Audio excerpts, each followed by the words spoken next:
Part of the allure of landscape photography is going out into the natural world and capturing epic landscapes and being truly in and experiencing nature.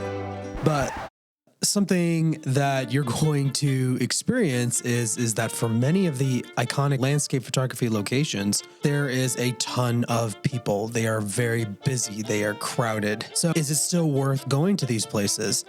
And if you do choose to come to some of these locations, like Delicate Arch, which is what we're going to be featuring in this video, I'm going to be sharing some tips on how you can make the most of your time there and have it be a memorable, once-in-a-lifetime experience.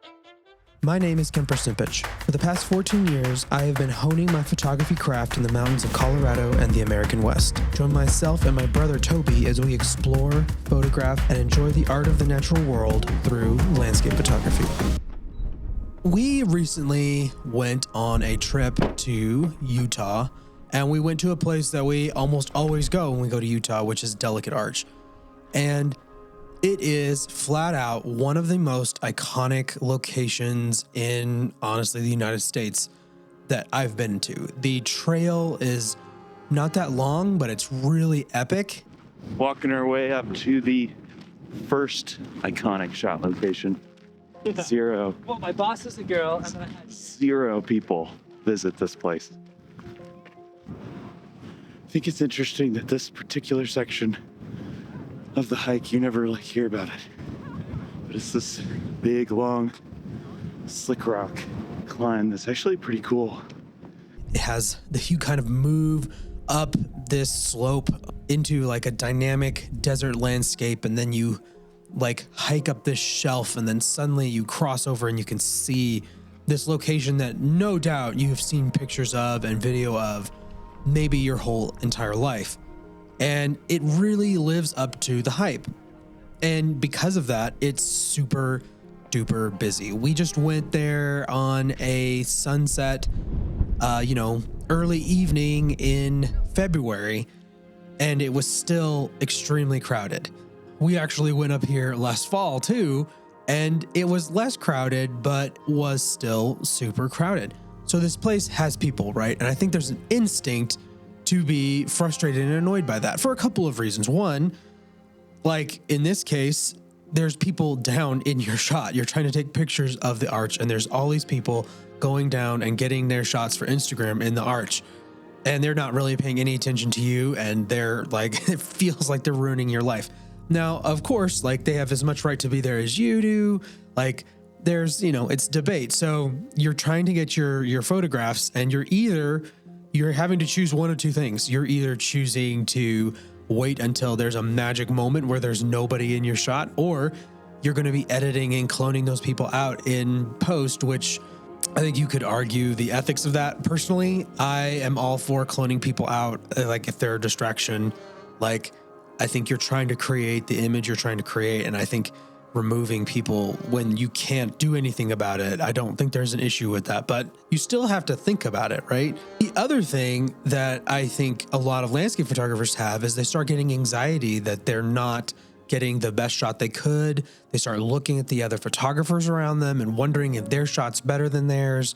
And then they also just feel like the experience is ruined because like other people are getting the exact same picture, yada, yada. And I think, all of those are valid concerns, but as we're going to look at in some of the tips, I think you can kind of try to remove yourself from that and try to experience this really cool place. So, decent composition.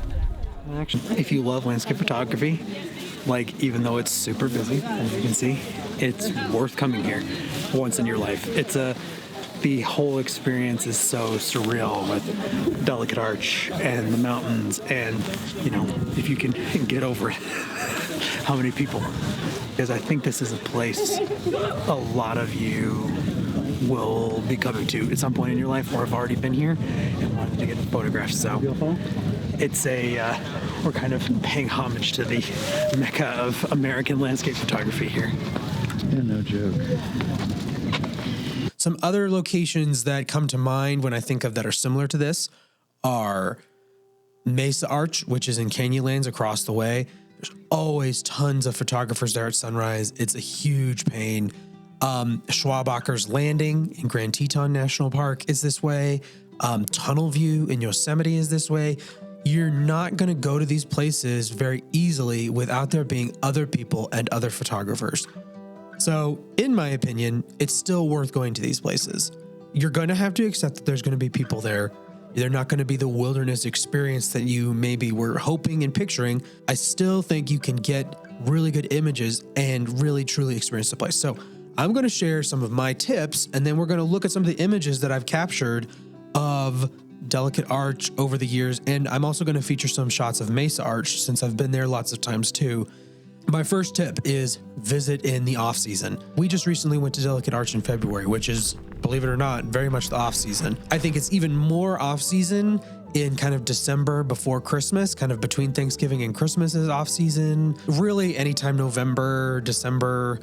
I think January can be busy if people are off school, and then you kind of go into February, March off season. Think about when you're planning your trips, like, am I going to this location in the prime season for, massive amounts of people? And also think about, like, is it a holiday weekend? Like, is it a random holiday weekend? Am I, like in Yosemite, May can be not as busy, right? But if you go Memorial Weekend, right, there's going to be tons of people. And like when we went to Delicate Arch on this trip, like it was cold, which is in some ways better in that location than how hot it gets, because it can get so incredibly hot. So it's very valuable to go in the off season. All right, the next tip that I'm going to share is that sunrise is usually a little less busy than sunset.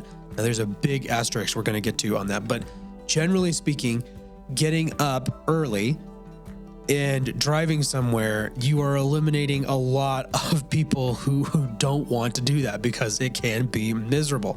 So if you really want to have there be less people, you want there to be more peace and quiet, sunrise is going to be better than sunset for a lot of locations. Now, a huge caveat is Mesa Arch, because what people are wanting to get from Mesa Arch is the sunlight hitting the underside of that arch. You just simply are going to be dealing with people at sunrise. That's just when they come. So in that case, maybe sunset, I don't know. If you want that iconic shot though, of the light hitting the underside of the arch, you're going to be sunrise. But generally speaking, like there's just more people at sunset because the barrier to entry is lower. You have all day to get there, and it just is generally more busy. There's more non-photographers there, so on and so forth. But if you do decide to go for sunset, just stay for a little while. Like it doesn't take long for it to clear out. Like at Delicate Arch, I cannot tell you how fast after it actually clicks past the minute when it says on your phone sunset is, it completely clears out and you will have the place to yourself.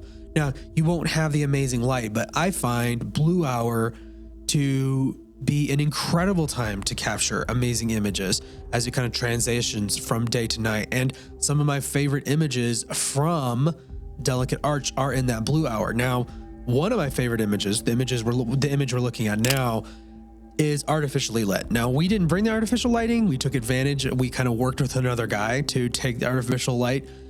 That's not allowed anymore. Arches is now a dark sky park. We actually took this the year before it became a dark sky park. Well, this is probably my favorite image I've taken at Delicate Arch. And it's a great example of kind of what you can do if you're creative. Now, here's another nighttime image that's not artificially lit, that we were here at like 9 o'clock in the middle of October, and we had it to ourselves. We were completely alone at Arches. We actually have a little video about it. It's one of the first videos we did on the channel. And that was really special. And it's a really great memory, but we literally started hiking in the dark. We never saw it in daylight. The main time we even saw the arch was through the images we were taking. So and here's like my favorite image from this particular trip. And like, I really like the light is really nice on the La Salle Mountains behind. I really like the dappled light on the rock formation behind the arch. And I really like this image. I value this image. Like, is it radically different than a lot of the other images other photographers have taken? No, but it's valuable to me that I took it. So that's kind of where I go with that. Okay, so the last two tips, one tip is really short, and that's have fun. Have fun with it. There's other people there. Chat with the other people. They're there to enjoy this location just like you. You guys gonna stay around for some astrophotography? We're talking about it. We're trying to decide how cold we're willing to get. It's gonna be cold, but you guys look at the photo pills to see where Milky Way's rising.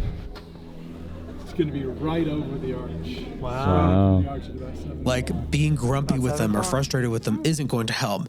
And oftentimes you can answer questions that they might have, or they can answer questions you might have. It's just better to try to embrace the situation than to just totally be resistant to it, and you will have a generally better time.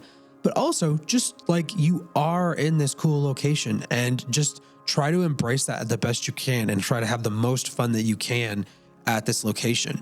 Like, the more you're thinking about that, like you would like to have it by yourself, the less fun you're going to have. So try to just like put your blinders on and just try to experience that you're there, and make sure to not be trying to take pictures the entire time, but to really look and feel the location that you're at. It's really worth it, and it is going to give you a better overall experience. All right. And the last tip that I have, that your shots are still your shots. I think it's really tempting to get there and to look at what all the other photographers are doing and to think about all the other similar images the other photographers are taking and to just feel discouraged. And I really want to encourage you that, like, first off, you're going to learn a lot about landscape photography going to locations like Delicate Arch, like Mesa Arch. They are such cool. There's a reason why so many landscape photographers go to them. They're absolutely iconic. And yes, there's been millions and millions of images captured at both locations over and over and over again. But you haven't taken one there yet, or you are the one capturing that particular moment, even if you have been there before. And I think that focusing on things like, what is the lighting doing? What do I see? What do I like about this situation is really going to help elevate your shots. And the truth is that, like, when you're photographing an honestly easy to photograph location like this, with you have an arch with this cool mountain range behind it, like it's an easier concept image to take. So you can use that to learn, like, what's a unique way I can compose this shot? Or like, do I really want that iconic image, to hang on my wall that I took or share on Instagram that I took? I think that that's worthwhile, and getting bogged down with like, well, this other guy's taking this image and it's probably better than this. Just like try to put the other photographers out of your mind and approach the scene as if you were by yourself. Maybe you can't get to maybe you think that photographer's in a better location, but what is advantageous about the location that you are in? And so the last image I'm going to show at Arches is from a different angle. So I took this shot actually back in December of 2024. Well, yes, we have indeed been there twice. It's a long story. Recently, I just moved over onto the other side of the basin. I decided to forego the mountains behind the arch and take the same location from a different angle. And I think, as you can see, this image is I really love this image. It's very powerful. And I actually like the arch from this angle. It's less flat and it has a little bit more motion. Like at Mesa Arch, it can be tricky to do a different angle, but you can experiment with it. But if you're going to a place like Tunnel View in Yosemite, using a telephoto lens to pull out little details from the landscape could help you get a different, unique shot. If you're at Schwabacker's Landing in Grand Teton National Park, same thing. Use your telephoto lens instead of trying to get the shot that it seems like everybody else is getting. Be creative. And also, like, there's still value in getting the iconic shot. Like, having you taking the iconic shot, I think there's a lot to be learned about it. And there's value in it being your shot. So don't waste the time you have at some of these really cool locations being worried about what the other photographers are getting. Focus on what you want to take and what you are excited about while you're there. And I think you will have a enjoyable overall experience. So So this trip to Delicate Arch was part of a larger trip to Utah that we just took. And we're really excited about some of the videos that are coming out from that. One of the locations we went to was the exact opposite of this, where we were totally alone and it was quite dramatic and exciting. So we definitely want you to see those videos coming up. Hit the subscribe button and the bell notification so you're notified when they come up. And with that, we'll see you on the next adventure.